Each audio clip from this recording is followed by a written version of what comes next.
کہانی ہے یہ پراسرار پھولوں کی جو اپنے اندر نہ جانے کتنے راز چھپائے ہوئے تھے۔ قدرت کا ایک انمول کرشمہ۔ ایسے بڑے بڑے پھول نہ کبھی کسی نے دیکھے، نہ کبھی کسی نے ان کے بارے میں سنا تھا۔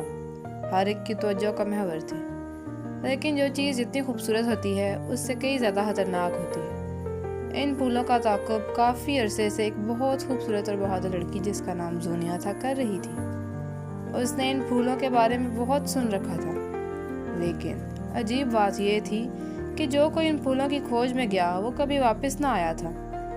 زونیا ایک خوش شکل اور بااعتماد لڑکی تھی۔ وہ ایک چھوٹے سے گاؤں میں رہتی تھی۔ اس کا صرف ایک ہی دوست تھا، دینو۔ دونوں بچپن کے دوست تھے۔ دونوں کے مالی حالات کچھ زیادہ اچھے نہ تھے، چھوٹی چھوٹی چیزوں کے لیے بہت محنت کرتے تھے، لیکن پھر بھی خوش تھے۔ زونیا اکثر دینو سے کہتی کہ وہ بڑے پھول دیکھنے کی بہت خواہش مند ہے۔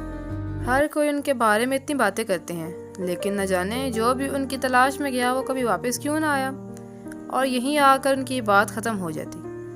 ایک روز دینو کسی کام سے گاؤں سے دور ایک پرانے جنگل میں گیا، لیکن کچھ دیکھ کے اس کے قدم رک گئے۔ وہ حیرت سے اس جگہ کو دیکھے گیا، کیونکہ اس کے سامنے وہی خوبصورت باغ درختوں کے پیچھے سے نظر آیا، جس میں وہی شاہکار یعنی کہ وہ بڑے بڑے خوبصورت پھول چھپے ہوئے تھے۔ اس کی آنکھیں حیرت سے چوڑی ہو گئیں۔ اس کے ذہن میں زونیا کا خیال آیا اور اس نے کہا کہ وہ یہ پھول زونیا کے لیے لے کر جائے گا۔ اپنا کام تو وہ کب کا بھول چکا تھا اور خوشی سے بھاگتا ان پھولوں کے پاس گیا۔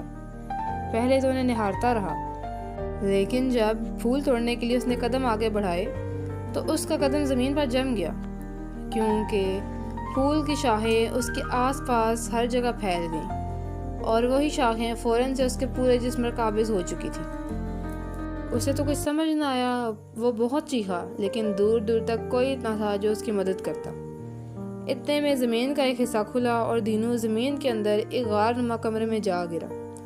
ادھر جب بہت وقت گزر گیا اور دینو گھر واپس نہ آیا تو سب اسے تلاش کرنے لگے۔ زونیا بھی بہت پریشان تھی، وہ بھی اسے ادھر ادھر ڈھونڈ رہی تھی، لیکن جب تھک ہار کر بیٹھی تو گاؤں کی ایک بنجارن اس کے پاس آئی اور کہا کہ یہ لو جادوئی خنجر، دینو وہی گرا ہے جہاں باقی سب قید ہیں، میں تمہیں وہاں لے کر چلوں گی، بس تم ان سب کو آزاد کروا دو، وہ پھول کی جڑیں کاٹ دو، سب ٹھیک ہو جائے گا۔ وہ ہانفتے ہوئے بول رہی تھی۔ زونیا کو کچھ سمجھ نہ آیا۔ اس نے پہلے تو اسے ڈانٹ دیا، لیکن پھر کچھ دیر بعد اس کے دل نے کہا کہ یہ عورت ٹھیک کہہ رہی ہے، اور وہ اس کے ساتھ چل پڑی۔ جب وہ اسے اس جنگل میں لے کے گئی تو خود ایک کونے میں کھڑی ہو گئی اور سامنے پھولوں کے باغ کی طرف اشارہ کر کے کہا، وہ رہی تمہاری منزل، دینو تمہیں یہی ملے گا، لیکن اس بات کا خاص خیال رکھنا کہ پھولوں کے پاس جاتے ہی 1 منٹ سے پہلے ان کی جڑیں کاٹ دینا۔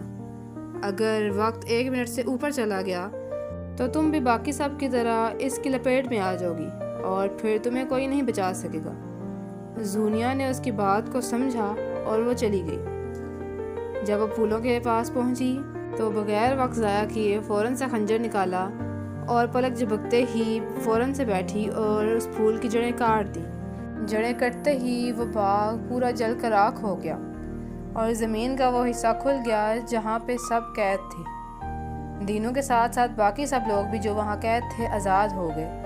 سب باہر آ کر بہت خوش ہوئے۔ اس بوڑھی عورت اور زونیا دونوں کا بہت شکریہ ادا کیا، اور پھر زونیا اور دینو دونوں ساتھ ساتھ چل گئے اور اپنے گھر آئے اور پہلے کی طرح ہنسی خوشی رہنے لگے۔